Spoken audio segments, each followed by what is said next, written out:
जो चक्की चल रही है उसके दोनों पाठ उल्टे हैं। जो बेईमान है वो बेईमान कहते हैं। नमस्कार, मेरा नाम है सुनैना कश्यप और आप देख रहे हैं KH लाइव हिमाचल। एक तरफ कांगड़ा में 3 राज्यों के जिला अध्यक्षों की महा ट्रेनिंग का भव्य मंच सजाया जा रहा है, जहां राहुल गांधी के आने की चर्चा है, और दूसरी तरफ उसी हिमाचल में किन्नौर और शिमला ग्रामीण जैसे जिलों में करीब 1.5 साल से जिला अध्यक्ष ही नहीं है। यानी ट्रेनिंग तो फुल स्विंग में है, लेकिन टीम ही अधूरी है। कांग्रेस के संगठन सृजन अभियान में जिला अध्यक्ष पद कितना जरूरी है, ये कांग्रेस भी जानती है और शायद आम वोटर भी। लेकिन विडंबना देखिए, हिमाचल के 2 संगठनात्मक जिलों में करीब 17.5 महीने से अध्यक्ष ही नहीं है। अब कहने को तो कांग्रेस कह रही है कि जल्द ही नियुक्ति की जाएगी, हम इस पर काम कर रहे हैं, लेकिन ढाक के वही 3 पात। अब तक कुछ होता दिख नहीं रहा। दोनों ही जिला अध्यक्ष मंत्रियों के विधानसभा क्षेत्र के हैं। ऐसे में सवाल उठना लाजमी है कि इतनी देरी का आखिर कारण क्या है। जो भी हो, लेकिन अंतरकलह की कलाई अब खुलकर सामने आने लगी है। कसुम्पटी, जो खुद सत्ता और संगठन के लिहाज से अहम इलाका माना जाता है, वहां ब्लॉक अध्यक्ष तय नहीं हो पाया।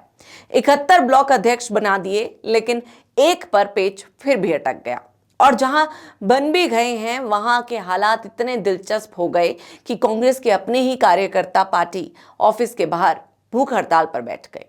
सोचिए, विपक्ष नहीं, अपने ही लोग अपने ही झंडे के खिलाफ धरने पर। यह सिर्फ विरोध नहीं, ये अंदर सिमर कर रहा असंतोष है, जो अब उबल कर बाहर आ गया है।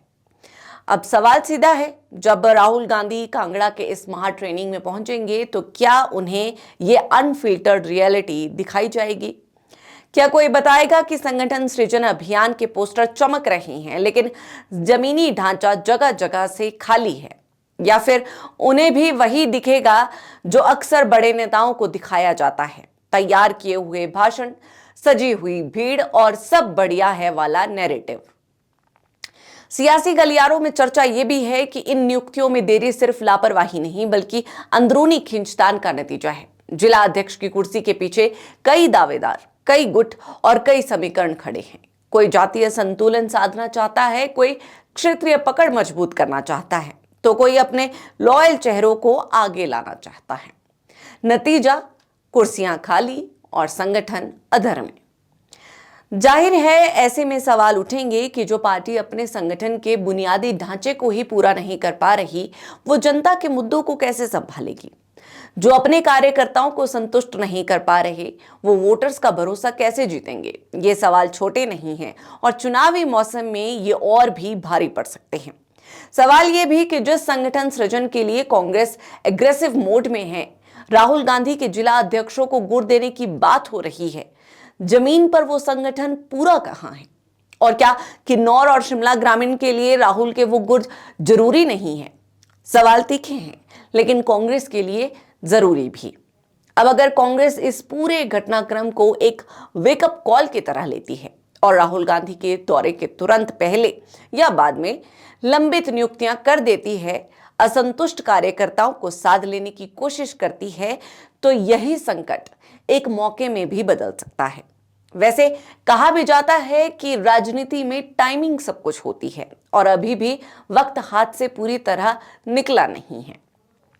उधर कांग्रेस प्रदेश अध्यक्ष विनय कुमार ने स्पष्ट किया है कि नगर निगम चुनावों में पार्टी केवल उन चेहरों को मौका देगी जिनकी साख जनता के बीच मजबूत हो।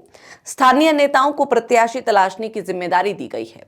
प्रभारियों को नियुक्ति के साथ ही 29 अप्रैल से पहले उम्मीदवारों की लिस्ट जारी कर दी जाएगी। उन्होंने पंचायत और निकाय चुनावों में भी स्थानीय नेतृत्व से बेहतर प्रदर्शन की उम्मीद जताई है। संगठन को सक्रिय करने के लिए जल्द ही जिला और ब्लॉक अध्यक्षों की जोन वाइज बैठकें आयोजित की जाएंगी। कांग्रेस प्रदेश अध्यक्ष विनय कुमार ने लक्ष्य निर्धारित किया है कि 1 सप्ताह के भीतर बूथ स्तर तक के कार्यक्रम तय कर लिए जाएंगे। उन्होंने कहा है कि पार्टी की नीतियों और कार्यक्रमों को समाज के अंतिम व्यक्ति तक पहुंचाना ही कांग्रेस का प्राथमिक लक्ष्य है। आखिर में बात सीधी और स्पष्ट है। कांगड़ा की महा ट्रेनिंग जितनी भव्य दिख रही है, उतनी ही गहरी खामियां संगठन के अंदर नजर आ रही है। राहुल गांधी का दौरा कांग्रेस के लिए एक बड़ा मौका जरूर है, लेकिन यह तभी सार्थक होगा जब मंच की चमक के साथ साथ जमीनी सच्चाई को भी स्वीकार किया जाए। किन्नौर और शिमला ग्रामीण में खाली पड़े पद, कुसुम्पटी में अटका नेतृत्व और शिमला में कार्यकर्ताओं का विरोध, ये सब संकेत है कि संगठन के भीतर सब कुछ ठीक नहीं चल रहा है। अगर कांग्रेस इन संकेतों को समझकर तुरंत फैसले लेती है, नियुक्तियां पूरी करती है और नाराज कार्यकर्ताओं को साथ लेती है, तो यही संकट उसके लिए ताकत बन सकता है। लेकिन अगर सब कुछ सिर्फ दिखावे तक सीमित रहा तो संगठन सृजन अभियान सवालों के घेरे से बाहर नहीं निकल पाएगा। फिलहाल तो हिमाचल कांग्रेस के सामने सबसे बड़ा सवाल यही है कि क्या वो इस सच्चाई का सामना करने के लिए तैयार है या नहीं। बहरहाल आपके इस पूरी चर्चा पर क्या राय है, हमें कमेंट सेक्शन में जरूर बताएं और हमारे चैनल को सब्सक्राइब करना ना भूलें।